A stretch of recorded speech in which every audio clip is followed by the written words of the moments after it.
Hello guys and welcome to Zim Reality ITV. My name is DJ Sparks, Zim Reality ITV. Tilipo pana papa chiviti. Pa television sina ma side effect atinokuigirenya dzakasiyana siyana dzakachitika mativi mana ose enyika yeZimbabwe. Kachiri first time kusvika panapo sino subscribe, please do subscribe so that anytime patinoona zvinyowani unowana notification inosvika kwauri nokurumidza.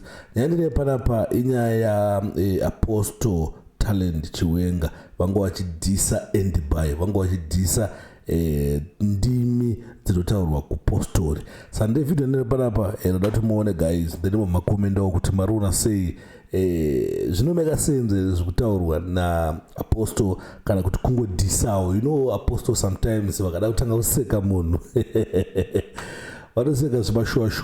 Sande video nere panapa dandikuratidze guys murione mubva makomendawo kuti ari sei marinzwo sei zvachitaurwa na Apostle Talent Chiwenga. Tira tiri pamwe chete tichionesana kuti wagwani mukunzwe zvekutaurwa. Zuda risingaite onzi pfeka gemenzi rewhite wopuwa tsvimbo yakareba kudeso onzi ngatichiite mupiyaniso watosviga izvezvi pazambara panapa panonzi pakrawa ndo panogara Mwari panapa.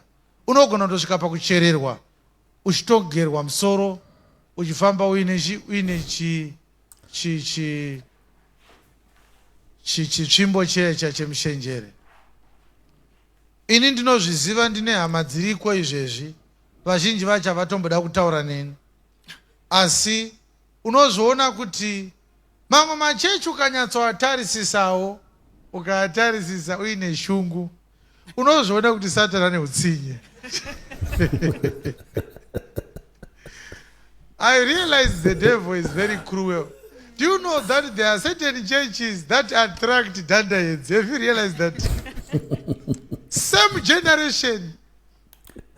Asi kuti machechi ari kuattracta madhandaheads ega. Mudhara anodhisa zvavo ava. Of empty heads. Vanhu vasina chavaiziva kuchikoro vega ndo vanenge vakazara ikoko. Tukavatarisa so even kutaura navo unoona wega kuti it's a lost cause.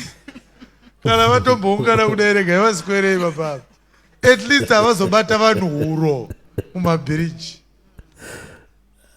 Ini ndine hama yakadaro wokuti chero kwaaenda kuchechi ndechitotenda Mwari kuti akatoswera ikoko zviri nani.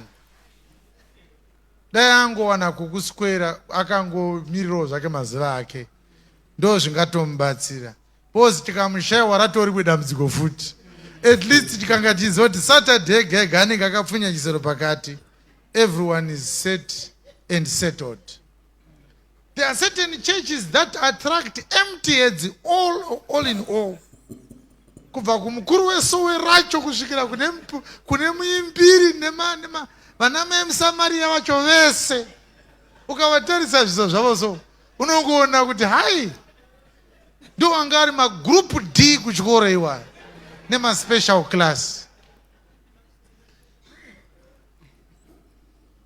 Ukadzinzwa ndimi dzacho broken English yega unonyatsoona kuti shungu dzekutaura chirungu dziripo dzakutaurwa dziri chiri mundimi chirungu chachiya. Divine under glory control. Hosanna Jesus inside. Holiness forsaken. Regimental international. 4x4 Michael.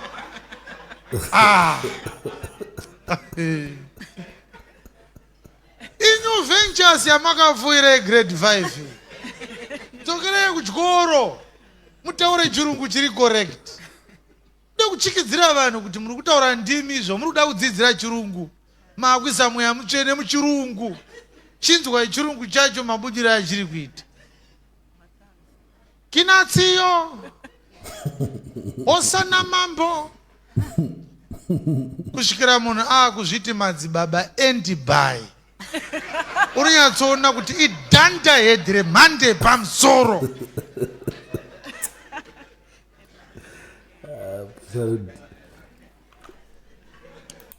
Amana mutu kudire zvekutaura nemuromo. Anodhisa Yeah, this is the part yangada timbeleze mombonzo yanga kutora zva Andyby izvo. Tikaziva kuti Andyby akutorwa apo ndi Andyby watinoziva ere. Because indagara ndiri mumwe Andyby wandotese wandoziva zvangu Andyby. Ketimbokwatidzei wandoziva madonora ari padhuze ere. Andyby wandoziva pamwe ndiye angachitaurwa. Pamwe ndiye angachitaurwa ketimbokwatidzei Andyby wandoziva madzibaba wandoziva anonzi Andyby. Pamwe ndo wanga achitaurwa. Atichaziva pamwe ndo wanga achitaurwa. Awo ndo madzibaba Andyby wandoziva. Ndo wanga achitaurwa kunzi wakona wakuzviti madzibaba Andyby.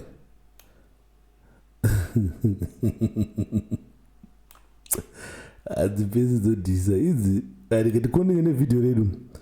Ketikondinge nevidhio yedu tinzo kuti hanzi chinya Andyby ketipole mbijana. Kusvikira munhu akuzviti madzibaba Andyby unonyatsoona kuti idhanda hedhi remhande pamusoro.